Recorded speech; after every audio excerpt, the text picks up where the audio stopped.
magiging ganyan kasi may resulta na eh. Boys, may resulta na eh. Kumbaga, nakita na siya. Uy, ito yung resulta. But anyways, may resulta lang. What? So, ayun o. Naging burak yung ano boy, naging burak yung tubig boys. Medyo nakakatakot lang talaga, legit. For today's episode natin mga kaibigan ay seryosong usapan muna tayo. Okay, ito ang EOT review na makabago na kailangan yung pakinggan ng mabuti. Kaya wag na natin patagalin eh. Play mo na yung video mga kaibigan. Simulan na natin tong video na to. Alright? So, meron ako ipapanood sa inyo which is nauuso siya ngayon. Yung PAC Silica, no? Yung PAC Silica boys, isa siyang data center na mga AI na kung saan, no? Syempre, magbe-benefit yung mga nag-AI, pero on the same note, on the same time, masisira po ang tubig sa lugar na yun kapag nagkaroon ng PAC Silica. Okay? Hindi ako nag-research ng todong like 1000% ha. I'm just stating the facts kasi yung mga napapanood ko na ito, panoorin nyo to. Here, Ano? have some water. Oh, you don't want this water? Well, you better get used to it because ChatGPT and all these AI data centers Tinan nyo. using our fresh water and creating this. This is what's left for us to drink. ChatGPT uses 39 million gallons of water every single day for its cooling centers. So, mangyayari boys, dahil magkaroon ng data center sa Tarlac, okay, PAC Silica Tarlac. Dahil magkaroon ng PAC Silica sa Tarlac mga kaibigan, nakakatakot, baka magkaroon ng ganyan tubig sa atin, no? And ginagawa ko lang itong video na to kasi ine-educate ko kayo kasi si Madam, ito yung Oh my God, bro. Huwag kang tumawa. Di ako pwedeng tumawa boys kasi anyways, panoorin nyo to. Ano na? Paksili? Yung PAC Silica. Paksili? Hindi ma'am, PAC Silica. Do you know anything about that? Wala ma'am? ako. I cannot comment on that.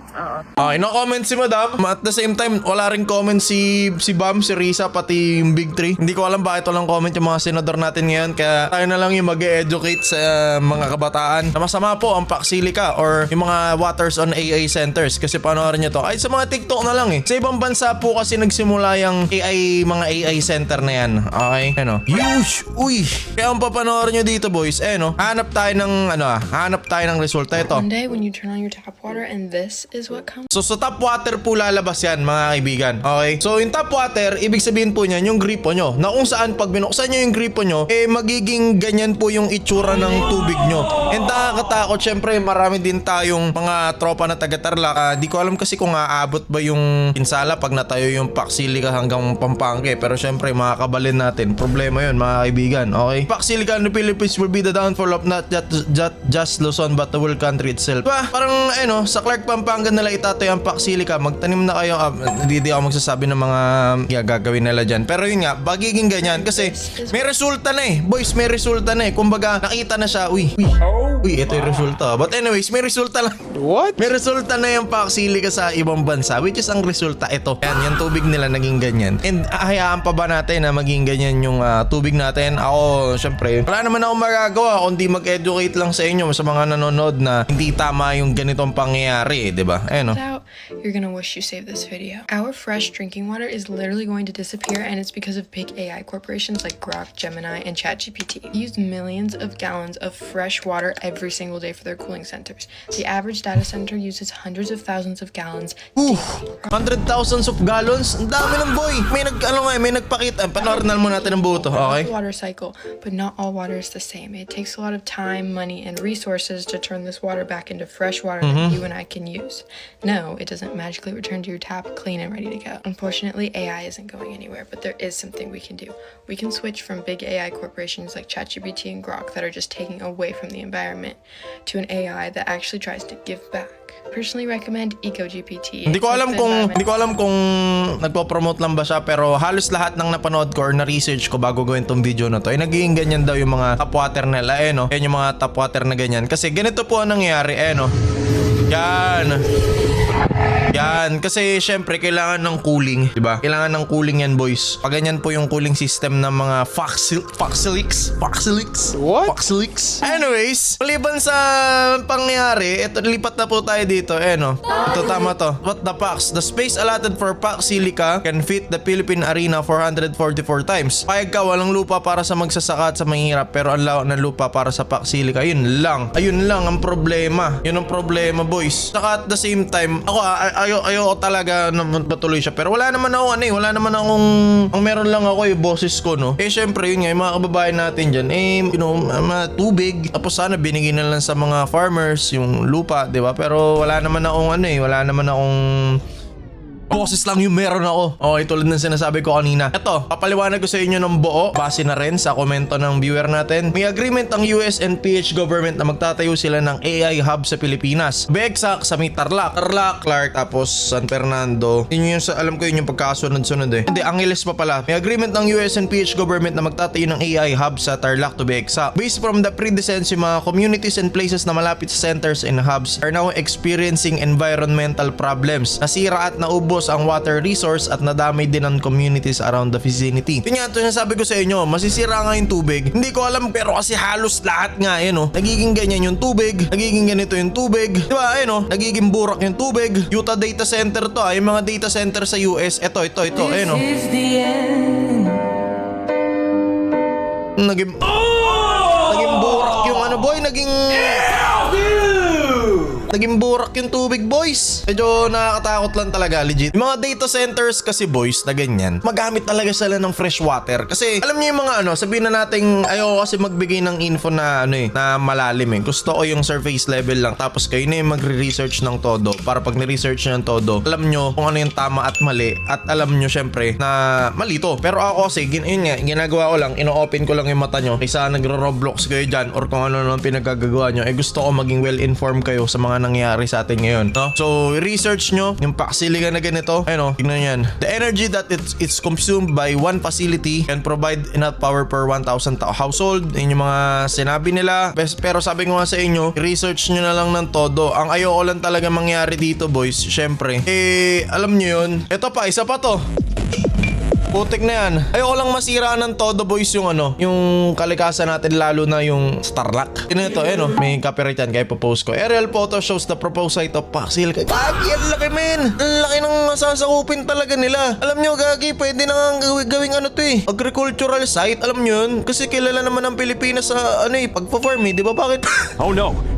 Hindi ko lang bagets, no? Napakaganda ng Pilipinas, pero bakit kailangan pa nating sirain? Kaya natin mag-import. Alam nyo ba dati? As far as I know, please, pakicorrect na lang ako pag mali ako. Tayo ang number 1 importer ng ube sa buong mundo. Ngayon, usong-uso ang ube. Ibang bansa na yung nag-i-import. Hindi tayo makaka-keep up. Kung sana na dinevelop na lang natin ng todo-todo tong lupa na to. And tama tong sabi netong nasa kanan, no? Which is ako din. Medyo ganito din yung sentiments ko. Sa mahal ng bigas natin ngayon, magtanim na lang tayo dyan. Diba?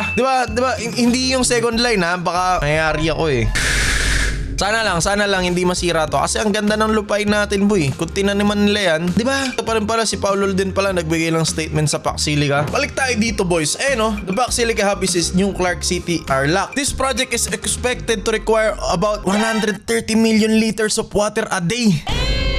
Woo! Laki nun, boys. Okay? Nag-aaway-aaway yung mga tao sa langis at sa gas. Pero ba sa future, ang pag-awayan ng mga tao ngayon ay fresh water dahil ginagamit po ng mga nowadays, yung mga syempre computer, etc. lahat, no? At syempre yung semicon, lalo na yung sa AI, kailangan nila ng cooling. Ngayon, ginagamit nilang cooling or kailangan talaga nilang cooling dito is fresh water. Diba? Ganon din naman, maski sabihin na natin sa PC ko, naka-water cooling ako dito, dapat malinis yung pang-loop. Parang ganon type shit. Pero ito kasi masyadong critical to, boys, no? And kailangan nila ng tubig na fresh. Bakit? Wala akong picture ng mga AI data center, pero isipin nyo na lang para siyang ganito or something na almost the same photo. Magkakatabi na parang ganyan. Hindi ko alam kung AI ba tong photo na to. Ganyan talaga yung itsura niya, no? Pero kasi, guys, grabe kasi kumonsumo ng power yan, no? So kailangan niya ng cooling system, which is yun yung pumasok na Foxilica. No? Dito yan. Nasaan na ba yun? Parang ganito yan, boys. Parang ganito yan.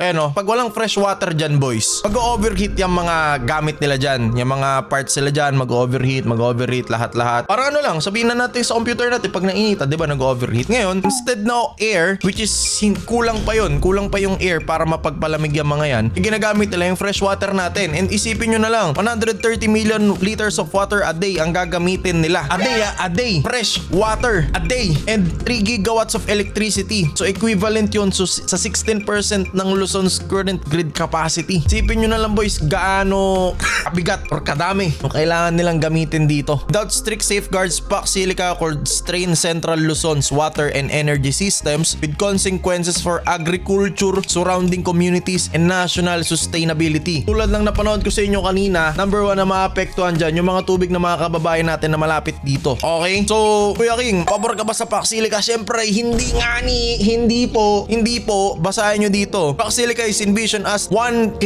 Almost 1K pataas na hektarya, no? 1,619 hectares semiconductor and AI hub ang gagawin sa New Clark City. Boys, isipin nyo na lang kung gaano kalaki yun. Pero ang pinaka-iisipin nyo yan, kahit hindi nyo na masukat yung hektarya na yan, no? Yung konsumo pa lang, ang kailangan nilang gamitin para mabuo to or para mapatakbo nila per day. Sa tingin nyo ba healthy yun? Hindi po healthy yun, no? So, maging mapanuri po tayo. Sobrang short lang na itong video na to. Medyo seryoso ang EOT review natin ngayon dahil kailangan ko po kayong masabihan, and tulad nga nasabi ko sa iyo kanina, kaya ako ginawa tong video na to, kahit short video lang to, kahit hindi siya usual sa mga upload natin, gusto ko lang na magkaroon kayo ng research point na kung saan magre-research kayo on your own para ma-research nyo kung sapat ba or tama ba yung nangyayari sa atin ngayon mga kaibigan. Okay, hashtag wala pa rin naulong sa flood control, and panoorin nyo tong video na to. Ito ang pinakamalupit na napanood ko ngayong linggo. Okay, panoorin to. Residential subdivision. Hindi yan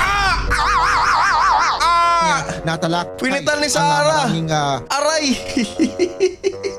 What? Ang daming pangyayari sa mundo mga kaibigan. And gusto ko lang sabihin parate na maging mapanuri. Lahat ng pinapanood nyo, lahat ng kahit ako, okay na nakakuha kayo ng idea sa akin, pero much better kung i-research nyo ng todo. Ayoko magsabi na ito yung na-research ko, ganito yung na-research ko, kasi gusto ko magkaroon kayo ng on your own, na-research nyo yung mga pangyayari para magkaroon kayo ng idea and magkaroon kayo ng critical thinking. Okay? Pero ako, free talaga yan para sa akin. Alright? So that is it mga kaibigan. Thank you so much. Sana ibigay na lang nila lupa sa mga magsasaka natin dahil kailangan nila yun. At the same time, syempre, masisira ang tubig sa Tarlac, sa Clark. Kaway mga kababayan natin doon. Sana mag-focus na lang tayo sa atin sa mga bagay na ganun. Paalam! Peace out! Kita-kits!